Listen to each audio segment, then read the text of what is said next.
ಶಿಕ್ಷಕರೇನು ಬೆಳಗಾವಿಯಲ್ಲಿ 400 ಕೋಟಿ ರೂಪಾಯಿ ದರೋಡೆ ಏನಿತ್ತು ಆ ಕೇಸ್ಗೆ ಸಂಬಂಧಪಟ್ಟ ಹಾಗೆ ಈಗ ಮತ್ತೊಂದು ಟ್ವಿಸ್ಟ್ ಸಿಗುತ್ತಾ ಇದೆ ನೋಡಿ.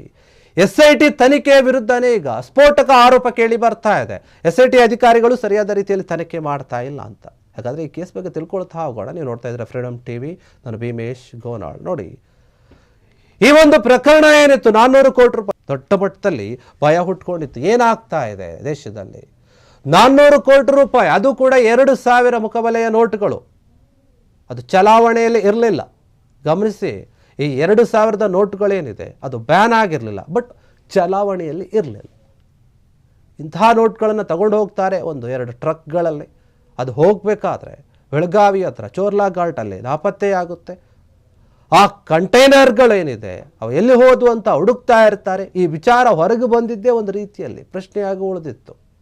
ಯಾಕಂದರೆ ಇಷ್ಟು ದೊಡ್ಡ ಮಟ್ಟದ ದುಡ್ಡನ್ನು ಇವರು ತಗೊಂಡು ಬರ್ತಾರೆ ಅಥವಾ ಬೇರೆ ಕಡೆ ತಗೊಂಡು ಹೋಗ್ತಾ ಇದ್ದಾರೆ, ಅದು ಕೂಡ ಯಾರಿಗೂ ಕೂಡ ಗೊತ್ತಾಗದೇ ಇರೋ ರೀತಿಯಲ್ಲಿ ಅಂತ ಬಂದಾಗ ಯಾರೋ ಕೆಲ ಕತಿಮರೇನಿರ್ತಾರೆ ಇದನ್ನು ತಿಳ್ಕೊಂಡಿರ್ತಾರೆ. ಅದಕ್ಕೆ ಸಂಬಂಧಪಟ್ಟ ಹಾಗೆ ದೊಡ್ಡ ಮಟ್ಟದ ಇಶ್ಯೂ ಆಯಿತು. ಈ ದುಡ್ಡು ಯಾರ್ದು, ಎಲ್ಲಿಗೆ ಹೋಯ್ತು, ಯಾರ್ದೋ ಒಬ್ಬರು ರಾಜಕಾರಣದ್ದು, ಉದ್ಯಮಿಗಳದ್ದು, ಅದು ಇದು ಅಂತ ದೊಡ್ಡ ಮಟ್ಟದ ಚರ್ಚೆ ಆಯಿತು. ಅದಾದ ನಂತರ ಏನಾಯಿತು? ಪೊಲೀಸರಿಗೆ ಗೊತ್ತಾದ್ಮೇಲೆ ತನಿಖೆ ಮಾಡ್ತಾ ಇದ್ದಾರೆ. SIT ಅವ್ರು ಏನು ತನಿಖೆ ಮಾಡ್ತಾ ಇದ್ದಾರೆ ಅದರ ವಿರುದ್ಧನೇ ಈಗ ಸಂದೀಪ್ ಪಾಟೀಲ್ ಏನಿದ್ದಾನೆ ಹೈಕೋರ್ಟ್ಗೆ ಹೋಗಿದ್ದಾನೆ, ಕಂಪ್ಲೇಂಟ್ ಕೂಡ ಕೊಟ್ಟಿದ್ದಾನೆ. SIT ತನಿಖೆ ಸರಿಯಾದ ರೀತಿಯಲ್ಲಿ ಆಗ್ತಾ ಇಲ್ಲ, ನನಗೆ ಆ ವಿಚಾರದಲ್ಲಿ ಅನುಮಾನ ಇದೆ, ತನಿಖೆಯ ಬಗ್ಗೆನೇ ಶಂಕೆಯನ್ನು ವ್ಯಕ್ತಪಡಿಸ್ತಾ ಇದ್ದಾನೆ ಸಂದೀಪ್ ಪಾಟೀಲ್. ಯಾಕಂದರೆ ಆತನಿಗೂ ಈ ವಿಚಾರಕ್ಕೂ ತುಂಬ ಸಂಬಂಧ ಇದೆ. ಆತೇ ಮೊದಲು ಕಂಪ್ಲೇಂಟ್ ಕೊಟ್ಟಿತ್ತು. ಈ ಬೆನ್ನಲ್ಲೇ ನೋಡಿ ಈಗ ಬೆಳಗಾವಿ SPಗೂ ಕೂಡ ಪತ್ರವನ್ನು ಕೂಡ ಬರೆದಿದ್ದಾರೆ. ನನಗೆ ನಂಬಿಕೆ ಇಲ್ಲ ಅಂತ ಹೇಳಿ ಸಂದೀಪ್ ಬರೆದಿರುವಂಥದ್ದು. FIR ಏನು ದಾಖಲಿಸಿದ್ದಾರಲ್ಲ ಬೇರೆ ಈ ಹಿಂದೆ, ಅದು ಬೇಡ, ಈಗ ಹೊಸದಾಗಿ ನೀವು FIR ಮಾಡಿ ಅಂತ ಒತ್ತಾಯ ಮಾಡ್ತಾ ಇದ್ದಾರೆ. ನೋಡಿ, ಈ ವಿಚಾರವಾಗಿ ಕರ್ನಾಟಕ, ಗೋವಾ, ಮಹಾರಾಷ್ಟ್ರದ ನಡುವಿನಲ್ಲಿ ಒಂದು ಗಡಿಯಲ್ಲಿ ಈ 400 ಕೋಟಿ ರೂಪಾಯಿಯನ್ನು ದರೋಡೆ ಮಾಡಿದಂಥ ಪ್ರಕರಣ ದೊಡ್ಡ ಮಟ್ಟದಲ್ಲಿ ಸದ್ದಾದಾಗ, ಇಡೀ ದೇಶದಲ್ಲಿ ಚರ್ಚೆ ಆದಾಗ, ರಾಜಕಾರಣಿಗಳದ್ದೋ ಬೇರೆಯವ್ರದ್ದೋ ಅದು ಇದು ಎಲ್ಲವೂ ಕೂಡ ಈ ಕಂಟೈನರ್ಗಳು ಎಲ್ಲಿಗೋಯ್ತು ಇದುವರೆಗೂ ಕೂಡ ಎಲ್ಲಿದೆ ಅನ್ನೋದು ಗೊತ್ತಾಗಿಲ್ಲ. ತನಿಖೆ ನಡೀತಾ ಇದೆ. ಹಾಗಾದರೆ ಈ ಒಂದು ಘಟನೆಯಾಗಿ ಇಷ್ಟು ದಿನ ಆದರೂ ಕೂಡ ಆ 400 ಕೋಟಿ ರೂಪಾಯಿ ಎಲ್ಲಿ ಹೋಯಿತು, ಆ ಕಂಟೈನರ್ಗಳು ಎಲ್ಲಿಗೋದ್ವು ಅನ್ನೋದು ಯಾರಿಗೂ ಕೂಡ ಗೊತ್ತಿಲ್ಲ ಅಂತಂದರೆ ಹಾಗಾದರೆ ಏನು ತನಿಖೆ ಮಾಡ್ತಾ ಇದ್ದಾರೆ ಅಧಿಕಾರಿಗಳು, ಪೊಲೀಸರುಗಳು? ಕಂಟೈನರ್ನಲ್ಲಿ ಇದ್ದಂತಹ ಹಣ ಏನಿದೆ ಅದು ಎಲ್ಲಿಗೋಯ್ತು ಅನ್ನೋದು ಇದುವರೆಗೂ ಕೂಡ ರಿವೀಲ್ ಆಗಿಲ್ಲ. ಹಾಗಾದರೆ ಇವರು ತನಿಖೆಯನ್ನು ಸರಿಯಾದ ರೀತಿಯಲ್ಲಿ ಮಾಡ್ತಾ ಇದ್ದಾರಾ? ಇದೇ ವಿಚಾರವಾಗಿ ಅನುಮಾನ ಬಂದಿದೆ ಸಂದೀಪ್ ಪಾಟೀಲ್ಗೆ. ಅವರು ಮತ್ತೆ ಹೋಗಿ ಕೇಳ್ಕೊಳ್ತಾ ಇದ್ದಾರೆ. ಬೆಳಗಾವಿ SP ಆಗಿರುವಂತಹ ರಾಮರಾಜ್ ಏನಿದ್ದಾರೆ, ರಾಮರಾಜನ್ ಅವರಿಗೆ ಪತ್ರ ಬರೆದಿದ್ದಾರೆ. ಪತ್ರ ಬರೆದು ನೋಡಿ, ನೀವು FIR ಅನ್ನು ದಾಖಲು ಮಾಡಿ ನೀವು ತನಿಖೆ ಮಾಡಿರಿ, ನಮಗೆ SIT ಅವರ ಮೇಲೆ ನಂಬಿಕೆ ಇಲ್ಲವೇ ಇಲ್ಲ. ಅವ್ರು ಕೇಳ್ಕೊಳ್ತಾ ಇರೋದು, ಪತ್ರವನ್ನು ಬರೆದು ಕೇಳ್ಕೊಳ್ತಾ ಇದ್ದಾರೆ. 400 ಕೋಟಿ ರೂಪಾಯಿ ದರೋಡ ಪ್ರಕರಣ ಏನಿದೆ ಅದಕ್ಕೆ ಸಂದೀಪ್ ಪಾಟೀಲ್ ಮುಖ್ಯ ಸಾಕ್ಷಿ. ಅದು ಗೊತ್ತಿದೆ ಎಲ್ಲ ವಿಚಾರವೂ ಕೂಡ. ಇನ್ನು ಮಹಾರಾಷ್ಟ್ರದ SIT ಪೊಲೀಸರೇನಿದ್ದಾರೆ ಅವರಿಂದ ಪಾರದರ್ಶಕವಾದಂತಹ ತನಿಖೆ ಆಗ್ತಾ ಇಲ್ಲ, ಎಲ್ಲೋ ಒಂದು ವಿಚಾರಗಳನ್ನು ಮುಚ್ಚಿಡ್ತಾ ಇದ್ದಾರೆ. ಈ ಘಟನೆಯಾಗಿ ಎಷ್ಟೋ ದಿನಗಳಾದರೂ ಕೂಡ ಅದ್ರ ಬಗ್ಗೆ ಸರಿಯಾದ ರೀತಿ ತನಿಖೆ ಮಾಡ್ತಾ ಇಲ್ಲ. ಆ ಕಂಟೈನರ್ ವಿಚಾರ ಏನಾಯಿತು ಅಂತ ಗೊತ್ತಿಲ್ಲ, ಅದರಲ್ಲಿ ದುಡ್ಡು ಏನಿತ್ತು ಆ ವಿಚಾರದ ಬಗ್ಗೆ ಕೂಡ ಏನೂ ಗೊತ್ತಾಗ್ತಾ ಇಲ್ಲ. ಅಂತಂದರೆ ತನಿಖೆಯಲ್ಲಿನೇ ಏನೋ ಒಂದು ಲೋಪದೋಷ ಇದೆ, ಅವರು ಸರಿಯಾದ ರೀತಿಯಲ್ಲಿ ತನಿಖೆ ಮಾಡ್ತಾ ಇಲ್ಲ. ಇನ್ನು ಘಟನೆಗೆ ಸಂಬಂಧಪಟ್ಟ ಹಾಗೆ ಆಡಿಯೋ ದಾಖಲೆಗಳನ್ನು ಕೂಡ ಅದರ ಬಳಿ ಏನಿತ್ತಲ್ಲ ಅದನ್ನು ಕೊಡ್ತಾ ಇದ್ದಾರೆ. ನೋಡಿ, ಇದೆ, ಇವುಗಳ ಆಧಾರದ ಮೇಲೆ ನೀವು FIR ಅನ್ನು ದಾಖಲು ಮಾಡಿ ಅಂತ ಕೇಳ್ಕೊಳ್ತಾ ಇದ್ದಾನೆ. ತನಿಖೆ ಆಗಬೇಕು ಸರಿಯಾದ ರೀತಿಯಲ್ಲಿ. ಹೀಗಿರುವಂತಹ ಮಹಾರಾಷ್ಟ್ರದ SIT ತಂಡ ಏನಿದೆ ಆ ಅಧಿಕಾರಿಗಳ ಮೇಲೆ ನನಗೆ ಯಾವುದೇ ರೀತಿಯಾದಂಥ ನಂಬಿಕೆ ಇಲ್ಲ. ಯಾಕಂದರೆ ಅದ್ರ ಬಗ್ಗೆ ಇನ್ನೂ ಕೂಡ ಏನೂ ಗೊತ್ತಾಗಿಲ್ವಲ್ಲ, ಅದಕ್ಕೋಸ್ಕರ ಅವ್ರ ಬಗ್ಗೆನೇ ಕಂಪ್ಲೇಂಟ್ ಕೊಟ್ಟಿದ್ದಾನೆ ಕೂಡ.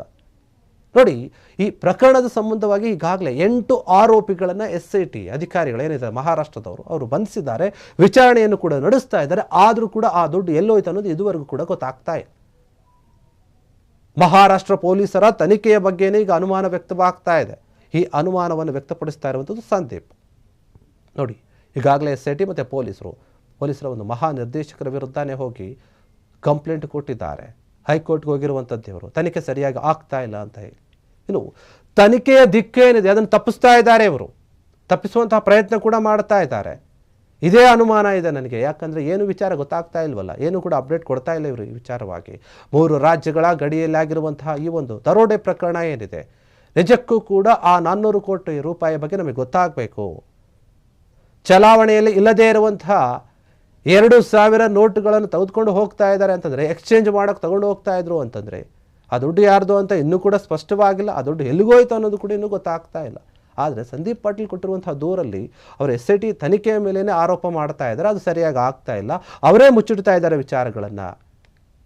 ಆ ತನಿಖೆಯ ಹಾದಿಯನ್ನು ತಪ್ಪಿಸ್ತಾ ಇದ್ದಾರೆ. ಅವರು ನಿಜವಾದ ಆರೋಪಿಗಳನ್ನು ಹಿಡಿಯುವಲ್ಲಿ ಯಶಸ್ವಿ ಆಗ್ತಾ ಇಲ್ಲ. ಯಾರೋ ಒಂದು 8 ಜನ ಹಿಡ್ಕೊಂಡು ಅವ್ರನ್ನ ವಿಚಾರಣೆ ನಡೆಸ್ತಾ ಇದ್ದಾರೆ. ಅವ್ರಿಗೆ ಆ ವಿಚಾರ ಗೊತ್ತೋ ಇಲ್ವೋ ಗೊತ್ತಿಲ್ಲ. ನೋಡಿ, ಈ ವಿಚಾರದಲ್ಲಿ ಆರೋಪಿ ಕಿಶೋರ್ ಸಾಳ್ವೆ ಏನಿದ್ದಾರೆ ಅವರೇ ಅಂತ ಎಲ್ಲರಿಗೂ ಗೊತ್ತಾಗಿದೆ. ಆದರೆ ಅವರನ್ನು ಹಿಡ್ಕೊಂಡು ಸರಿಯಾದ ರೀತಿ ತನಿಖೆ ಮಾಡೋಕ್ಕಾಗ್ತಾ ಇಲ್ಲ ಅವರು. ಇನ್ನು ಸಂದೀಪ್ ಪಾಟೀಲ್ ಇದೇ ಒಂದು ಕಿಶೋರ್ನ ಒಂದು ಸ್ನೇಹಿತ ಕೂಡ ಆಗಿರುತ್ತಾನೆ. ಯಾಕಂದರೆ ಈ 400 ಕೋಟಿ ರೂಪಾಯಿ ಏನಂತ ದರೋಡೆ ಆಗಿರುತ್ತಲ್ಲ, ಅದು ನಿನಗೆ ಗೊತ್ತಿದೆ, ನೀನು ಹೇಳು ಅಂತ ಚಿತ್ರಹಿಂಸೆ ಕೊಟ್ಟಿರ್ತಾರೆ. ಕೊಟ್ಟ ಮೇಲೆ ಏನು ಮಾಡಿರ್ತಾನೆ ಅವನಿಗೆ ಗೊತ್ತಿರೋದಿಲ್ಲ ಸಂದೀಪ್ಗೆ. ಹಾಗೋ ಹೀಗೋ ಮಾಡಿ ತಪ್ಪಿಸ್ಕೊಂಡು ಬರ್ತಾನೆ ಅಲ್ಲಿಂದ. ಕಿಡ್ನಾಪ್ ಮಾಡಿ ಆ ದುಡ್ಡು ಎಲ್ಲಿ ಹೋಯಿತು, ಏನಾಯಿತು, ಕಳ್ತನ ಆಗಿದೆ ಅಂದ್ರೆ ಅದು ನಿನಗೆ ಗೊತ್ತಿರುತ್ತೆ, ನೀನು ಎಲ್ಲಿ ಬಚ್ಚಿಟ್ಟಿದೆಯಾ ಹೇಳು, ಹಾಗೆ ಹೀಗೆ ಅಂತ ಎಲ್ಲ ವಿಚಾರವನ್ನು ಕೇಳ್ತಾರೆ, ಕೇಳಿ ಹೊಡಿತಾರೆ ಕೂಡ. ಆಗ ಏನಿರುತ್ತೆ, ಕಿಶೋರ್ ಕೊಟ್ಟಂಥ ಒಂದು ಚಿತ್ರ ಹಿಂಸೆ ಏನಿತ್ತು ಆ ಗ್ಯಾಂಗ್ರಿಂದ ಹೇಗೋ ಮಾಡಿ ತಪ್ಪಿಸ್ಕೊಂಡು ಬರ್ತಾನೆ. ಬಂದು ಕಂಪ್ಲೇಂಟ್ ಕೊಡ್ತಾನೆ. ಎಲ್ಲಿ? ನಾಸಿಕ್ ಠಾಣೆಗೆ ಹೋಗಿ ಕಂಪ್ಲೇಂಟ್ ಕೊಡ್ತಾನೆ. ಕಂಪ್ಲೇಂಟ್ ಕೊಟ್ಟ ಮೇಲೆ ಏನಾಗುತ್ತೆ, ಈ ವಿಚಾರ ಹೊರಗೆ ಬರುತ್ತೆ. ಹೌದಾ, ನಿಜವಾಗ್ಲೂ ಕೂಡ 400 ಕೋಟಿ ರೂಪಾಯಿ ಇತ್ತು ಆ ಕಂಟೈನರ್ಗಳಲ್ಲಿ. ಹಾಗಾದರೆ ಯಾರು ಬದಲಾವಣೆ ಮಾಡೋಕ್ಕೆ ತೊಗೊಂಡು ಹೋಗ್ತಾ ಇದ್ರು, ಎಲ್ಲಿಗೆ ತೊಗೊಂಡು ಹೋಗ್ತಾ ಇದ್ರು, ಅದನ್ನು ಎಕ್ಸ್ಚೇಂಜ್ ಮಾಡಾದ್ಮೇಲೆ ಯಾರ್ಯಾರು ತಗೋತಾ ಇದ್ರು, ಯಾವ ಕೆಲಸಕ್ಕೆ ಯೂಸ್ ಮಾಡೋಕ್ಕೆ ಇದು ಇಷ್ಟು ದೊಡ್ಡ ಮಟ್ಟದ ಹಣವನ್ನು ತೊಗೊಂಡು ಹೋಗ್ತಾ ಇದ್ರು. ಮುಂದೆ ಬರುವಂಥ ಎಲೆಕ್ಷನ್ಗಳೇನಿತ್ತು ರಾಜಕೀಯವಾಗಿ ಬಳಕೆ ಮಾಡೋದಕ್ಕೆ ಅಥವಾ ಯಾರದ್ದು ಉದ್ಯಮಗಳು ಅಂತ ಹೇಳ್ತಾರೆ, ಅವ್ರ ಪಾಲು ಎಷ್ಟಿತ್ತು ಅದರಲ್ಲಿ. ಮತ್ತು ಯಾರ್ದೋ ಗುಜರಾತ್ ಮುಖ್ಯಮಂತ್ರಿ ಅಂತ ಅಂದರೆ ಗುಜರಾತ್ನ ಒಂದು ಯಾರೋ ಮಂತ್ರಿ ಅಥವಾ ರಾಜಕೀಯ ನಾಯಕ ಅಂತ ಹೇಳ್ತಾ ಇದ್ರು. ಅವ್ರಿಗೆ ಸೇರಿದ್ದಾಗಿದ್ದರೆ ಈ ದುಡ್ಡನ್ನ ಏನು ಮಾಡೋಕ್ಕೆ ಹೊರಟಿದ್ರು ತಗೊಂಡು, ಅದರ ಬಗ್ಗೆ ಪ್ರಶ್ನೆ ಇತ್ತು. ಹೀಗಿರುವಾಗ ಈ ವಿಚಾರ ಬೆಳಕಿಗೆ ಬಂದು ಎಷ್ಟೋ ದಿನ ಆಗಿ ಆ ದುಡ್ಡು ಬಗ್ಗೆ ಕೂಡ ಸುಳಿವಿಲ್ಲ, ಆ ಕಂಟೈನರ್ ಬಗ್ಗೆ ಕೂಡ ಏನು ಮಾಹಿತಿ ಗೊತ್ತಾಗ್ತಾ ಇಲ್ಲ.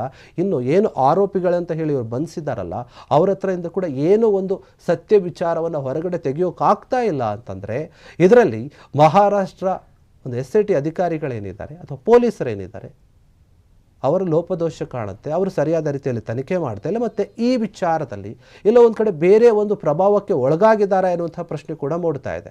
ಹೀಗಿರುವಾಗ ಈ ತನಿಖೆಯನ್ನು ಅವರ ಕೈಯಲ್ಲಿ ಪಾರದರ್ಶಕವಾಗಿ ತನಿಖೆ ಮಾಡೋಕ್ಕಾಗೋದಿಲ್ಲ ಈ ಕೇಸ್ ವಿಚಾರದಲ್ಲಿ. ಹೀಗಾಗಿ ಬೆಳಗಾವಿ SP ಹತ್ರ ಹೋಗಿ ಕೇಳ್ಕೊಂಡಿದ್ದಾರೆ, ಅವ್ರಿಗೆ ಲೆಟ್ರ್ ಬರೆದಿದ್ದಾರೆ, ನೀವು FIR ಅನ್ನು ದಾಖಲು ಮಾಡಿ ನೀವು ತನಿಖೆಯನ್ನು ಮಾಡಿ.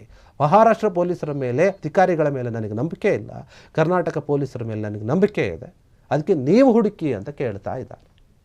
ಹೀಗಾಗಿ ಈ ವಿಚಾರದಲ್ಲಿ ಇನ್ನೂ ಕೂಡ ಏನು ಗೊತ್ತಾಗೇ ಇಲ್ಲ.